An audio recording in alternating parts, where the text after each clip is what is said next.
Hello everyone, welcome to IAS point. और जैसा कि आपको स्लाइड में आज दिख रहा होगा यहाँ पे, तो हम लोग आज क्या पढ़ने वाले हैं। तो जो आपकी एम लक्ष्मीकांत सर की बुक है, तो इसमें से हम लोग पढ़ने वाले हैं नॉन कॉन्स्टिट्यूशनल बॉडीज। ठीक है, तो इसके बारे में हम लोग पूरा डिटेल से चर्चा करेंगे।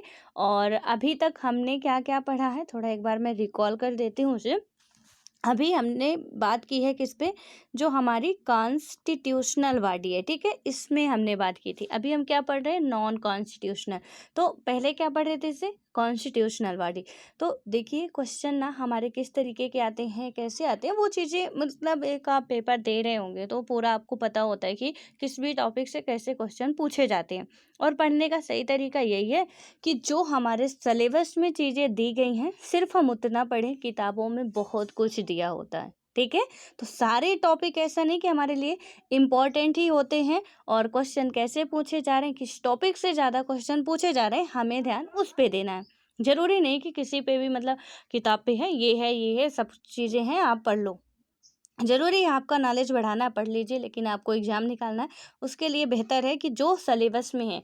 एंड पेपर का जो ट्रेंड होता है ना, हम लोग थोड़ा सा मतलब कहते हैं पता नहीं कहाँ से आ जाता है, क्योंकि हमारे उस हिसाब की तैयारी नहीं होती। अदरवाइज आप देखेंगे कि बिल्कुल सिलेबस वाइज पेपर बहुत ही सीक्वेंस से पूछा जाता है।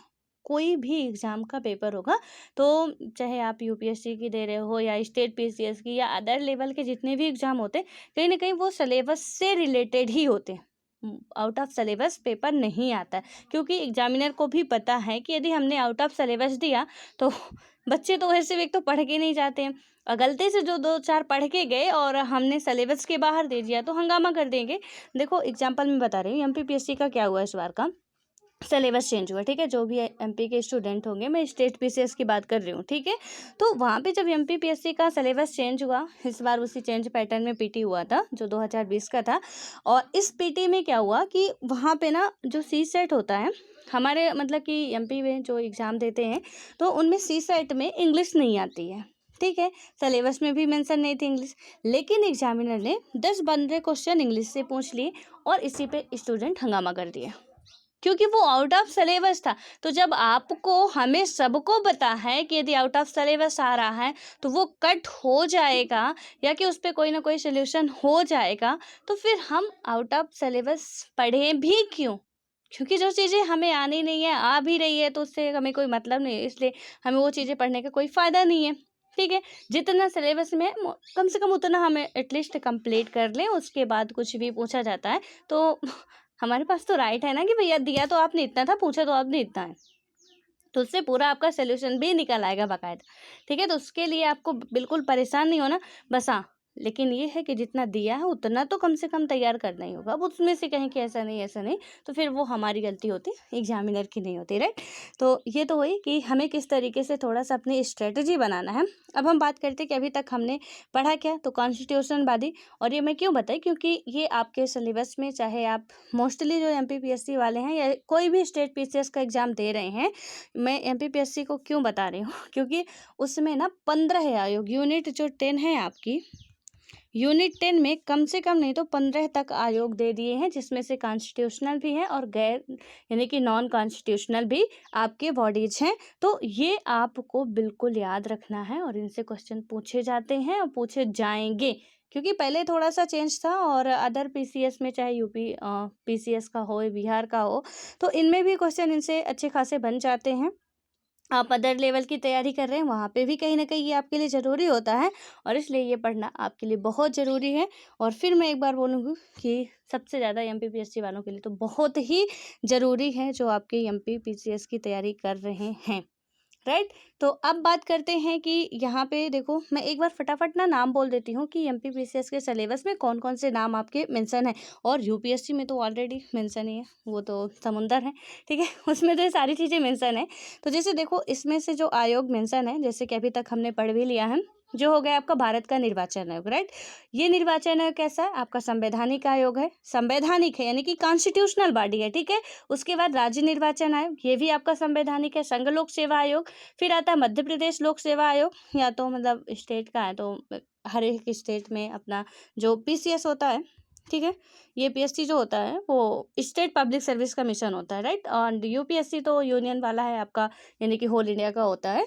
तो यहाँ पे उनके अलग से जो लोक सेवा आयोग बनते हैं उनके लिए ये भी एक संवैधानिक निकाय है। नियंत्रक एवं महालेखा परीक्षक जिसे आप कैग कहते हो, ये भी कैसा निकाय है? एक संवैधानिक निकाय, राइट। ये तो हो गए संवैधानिक निकाय। कुछ पूछे गए हैं गैर नॉन कॉन्स्टिट्यूशनल, और इन सबको हमने पढ़ा है। और इसके बाद भी संवैधानिक निकाय कौन कौन से हैं यहीं पे आप सुन लीजिए, जिनको हम लोग कवर कर चुके हैं। तो जैसे वस्तु एवं सेवा कर यानी कि जीएसटी टैक्स के लिए जो काउंसिल बनाई गई थी वो है आपका, और जो नेशनल कमीशन फॉर एससी है, एसटी है एंड ओबीसी करके है, ठीक है। ये सारे जितने भी हमारे आयोग हैं, महान्यायवादी है, उसके बाद महाधिवक्ता जो राज्य में होता है, इन सबको हम लोग पढ़ चुके हैं। क्योंकि जो इंडिया में महान्यायवादी होता है वही राज्य में महाधिवक्ता होता है, ठीक है। तो इस सबको हम लोग पूरा का पूरा कवर कर चुके हैं, यानी कि फिर कुछ भी नहीं छोड़ा। और इतना हाँ पीटी के पॉइंट ऑफ व्यू से कि कितनी चीज़ें यहाँ पे पूछी जा सकती हैं, क्योंकि ज़्यादा कोई ज़रूरत नहीं है कि इधर उधर का समेट के लाएं। अब हम बात करेंगे नॉन कॉन्स्टिट्यूशन में।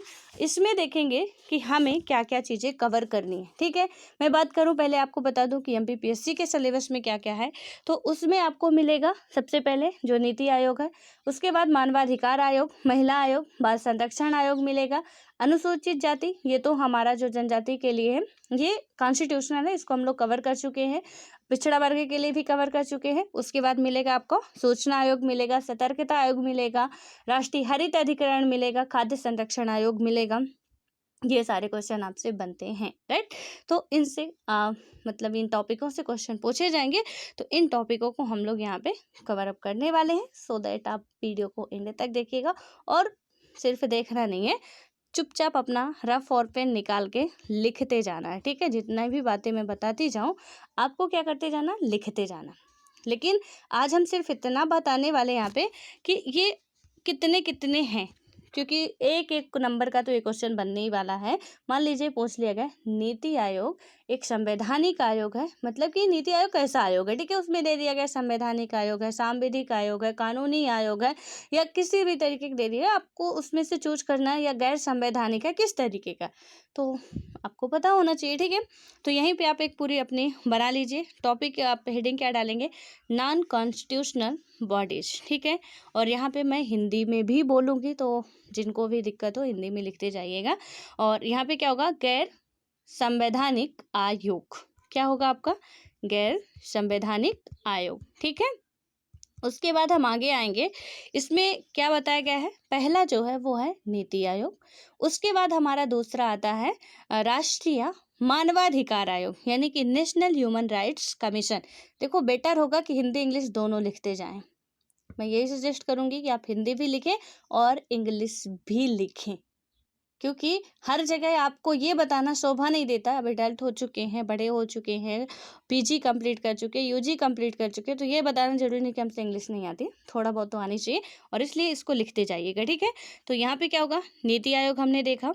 उसके बाद हमने बात की यहाँ पे नेशनल कॉन्स्टिट्यूशन यानी नेशनल ह्यूमन राइट्स कमीशन जो है, यानी कि राष्ट्रीय मानवाधिकार आयोग। उसके बाद आता है स्टेट ह्यूमन राइट कमीशन, यानी कि राज्य के लिए जो मानवाधिकार आयोग का गठन किया जाता है। देन तो एमपी वालों को क्या पढ़ना है, सिर्फ मानवाधिकार आयोग पढ़ना है, तो दोनों ही पढ़ना पड़ेगा, ठीक है। अब आता है यहाँ पे कि केंद्रीय सूचना आयोग, जो सेंट्रल इंफॉर्मेशन कमीशन है, ये भी आपका सिलेबस में भी है और आपसे यहाँ पे भी पढ़ना ही है। मैं पढ़ाऊंगी आपको अच्छे तरीके से। क्या सेंट्रल इंफॉर्मेशन आयोग है, वह कमीशन है। देन इसके बाद क्या आता है आपका स्टेट इंफॉर्मेशन कमीशन आता है, ये तो सेंट्रल की हुई, और एक स्टेट कहते हैं, नहीं दोनों ही पढ़ने हैं। उसके बाद यानी कि राज्य सूचना आयोग, ठीक है। अब आता है केंद्रीय सतर्कता आयोग, ये है सेंट्रल विजिलेंस कमीशन, इसका शॉर्ट फॉर्म होता है सीवीसी, जैसे सीबीआई से थोड़ा बड़ा है, ठीक है। तो ये क्या है, सेंट्रल विजिलेंस कमीशन है। उसके बाद आता है सेंट्रल ब्यूरो ऑफ इन्वेस्टिगेशन, जिससे आप सीबीआई कहते हो। इसका फुल फॉर्म भी आपको आज पता चल रहा होगा कि जो आप सीबीआई कहते हो वो यहाँ पे क्या है, central bureau of investigation, right. CVC मतलब क्या है, सेंट्रल विजिलेंस कमीशन, यानी कि केंद्रीय सतर्कता आयोग और केंद्रीय अन्वेषण ब्यूरो, कि ये सीबीआई का फुल फॉर्म होता है, केंद्रीय अन्वेषण ब्यूरो हिंदी में। इसको आपको लिख लेना है। अब उसके बाद क्या आ रहा है, लोकपाल एंड लोकायुक्त, ये देखो यहाँ पे लोकपाल एंड लोकायुक्त, अभी मैंने बनाया था भ्रष्टाचार पे एक वीडियो, ठीक है। वहां पे मैंने बताया था कि अन्ना हजारे ने 2011 में अपना अनशन किया। आप में से जो भी भ्रष्टाचार का ना देखे हो वीडियो, मैंने थोड़ा अच्छे से समझाने की कोशिश की, तो मे भी आपको समझ में आए तो आप देख सकते हैं, ठीक है। तो यहाँ पे 2011 में अन्ना हजारे ने क्या किया, अनशन किया। और उसमें से ये भ्रष्टाचार का जो था ना मतलब लोकपाल का था कि हमारे यहाँ पे लोकायुक्त होना चाहिए, लोकपाल नियुक्त किया जाना चाहिए, लेकिन हो नहीं रहा था। समितियां अपना सिफारिश कर चुकी थी, कुछ सुनवाई हो नहीं रही थी। लेकिन फिर बाद में क्या होता है कि जब समझ में आया कि ऐसा होगा नहीं, तो कुछ लोगों के द्वारा जो कि जनहित पे काम करते थे, जैसे अब अन्ना हजारे जी का नाम ही आ गया, इन्होंने आंदोलन किया। और आंदोलन के बाद फिर ये हुआ कि चलो ठीक है, मतलब अब क्या किया जाएगा यहाँ पे कि उनको, जो वहाँ पे लीडर्स थे, जैसे कि और भी लोग कुछ सामाजिक कार्य करते थे, सब मिलके अनशन करते, भूख हड़ताल में बैठे थे, और बाद में 2013 तक वो लागू हो जाता है, ठीक है। तो ये बात थोड़ा सा याद रखना है। वो भी एक भ्रष्टाचार के मामले में आ रही थी कि चाहे पीएम से लेके प्रेसिडेंट तक कोई भी व्यक्ति, मतलब कुछ भी किसी भी घृणित कार्य में लिप्त है, तो लोकायुक्त या लोकपाल का ये काम होता है कि उनका खुलासा करें।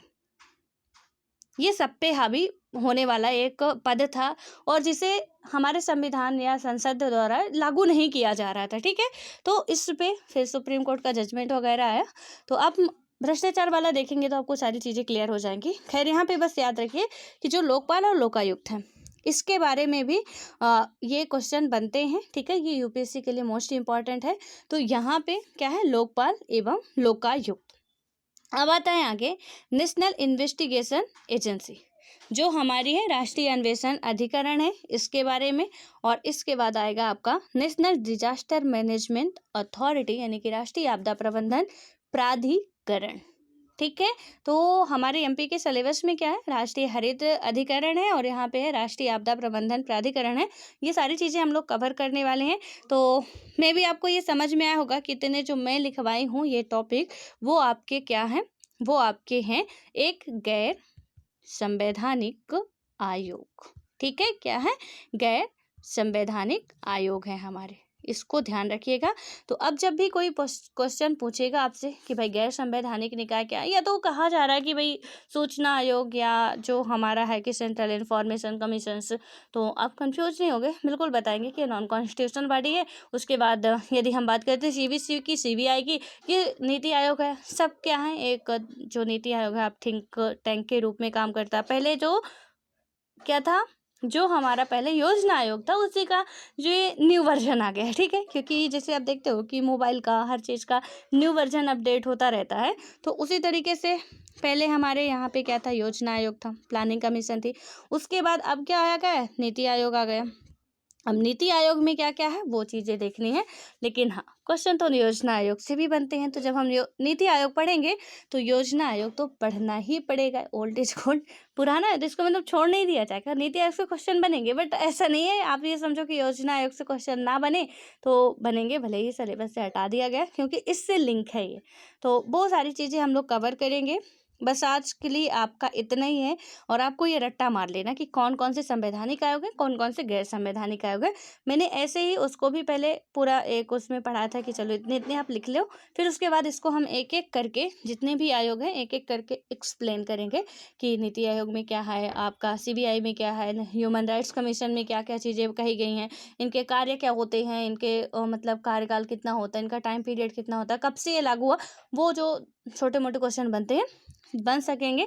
कोशिश करेंगे कि ऐसे पढ़े ताकि कोई भी क्वेश्चन ना छूटे हमारे। सो आई होप कि आप इतना लिख लिए होंगे, ठीक है, ईमानदारी से, क्योंकि मैं देख नहीं रही हूँ, बट आपके लिए यही बेहतर होगा कि आप प्लीज़ इसे लिख लिया करें।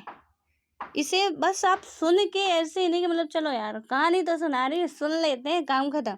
सुन लेंगे तो घाटा आपका ही है, टाइम भी खराब हुआ, कुछ टाइम बाद आपको याद भी नहीं रहेगा। फिर क्या होता है, टीचरों को गालियाँ मिलती, अरे उसने तो ऐसा पढ़ाया ही नहीं था। खैर ऑनलाइन में तो बहुत सारे टीचर्स आपको मिल जाएंगे, तो आप किसी किसी गाली देगी, लेकिन ठीक है कि आपके पास ये थोड़ा सा एक मैच्योरिटी होनी चाहिए कि जो चीज़ें हम कर रहे हैं थोड़ा उसे अच्छे तरीके से करें, ठीक है, तो वो आपके लिए बेनिफिशियल होगा। एंड मैं मानती हूँ कि आप सभी लोग, बहुत जितने भी लोग मुझे सुन रहे हैं, वो बहुत अच्छे होंगे और बहुत ही डिसिप्लिन के साथ अपने पढ़ाई को टाइम देते होंगे एंड बहुत ही अच्छे तरीके से अपना सारा काम को मैनेज करते हुए पढ़ाई भी करते होंगे, नोट्स भी बनाते होंगे, प्रॉपर रिवीजन भी करते होंगे, ऐसा मैं मानती हूँ। ठीक है, अब आप कैसा करते हो वो आप ही जानोगे ना, मैं थोड़ी ना जानने वाली हूँ। खैर ठीक है, फिर मिलते हैं और इसको पढ़ेंगे एक एक करके। आज के लिए बस इतना ही एंड आई होप कि आपको चीज़ें समझ में आ रही होंगी। नहीं आ रही तो प्लीज़ आप कमेंट करके बता दिया करिए कि मैडम यहाँ पे नहीं समझ में आया, या ये टॉपिक नहीं समझ में आया, ये क्वेश्चन नहीं समझ में आया। जो भी है आप बेशक पूछ सकते हैं, ठीक है, और उन सब का आंसर देने की भी पूरा प्रयास किया जाएगा, पूरी कोशिश की जाएगी। बस देरी है तो आपकी पूछने की, थोड़ा सा तो आपको मशक्कत उठानी पड़ेगी। खैर, wish you all the best, मिलते हैं फिर।